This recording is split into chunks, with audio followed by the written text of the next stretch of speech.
খাওয়ার জন্য high high high high করছিলে, যখন খাবার করে নিয়ে এলাম তখন তুমি তোমার কাজে ব্যস্ত রয়েছো। এটা তো 10 মিনিট পরেও করা যায়। হ্যাঁ তো তুমি খাবারটা বাড়ো না, এটা তো হয়ে গেছে। আর কিভাবে বাড়বে? এবার মুখে দিতে হবে। আর এই গরমে রুটি খাওয়া বন্ধ করো, আমি আর রুটি করতে পারছি দুবেলা না। ভাত করো, জল ঢালা ভাত করো। হ্যাঁ, একদিন খাওয়ালে দ্বিতীয় দিন বলবে খাওয়াও তো রাত্রে পান্তা পোস্ত ভাত। তা যাই হোক, আজকে রাতের খাবার কি কি করেছি দেখো। এখানে আছে রুটি, আর এতে কি আছে বলো? কে কে গেস করবি? গেস কর তোদের ফেভারিট জিনিস। ঘুগনি। তোর ফেভারিট তো ঘুগনি?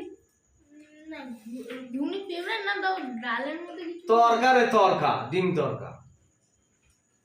শোনা আরে এক্সট্রা করে কথা। আর আছে এক তরকা, বুঝেছো? বেশি করে ডিম দিয়ে বানিয়ে নিয়ে এসেছি। আজকে রাতের খাবার এটা খাবে না, আমি ওদেরকে দিয়ে উঠে চলে যাবো। না না, বড় বড়। চলো ঝপাঝপ এই খাবারটা খেয়ে নিই, রাতটা শেষ করি। আর এত গরম পড়েছে না,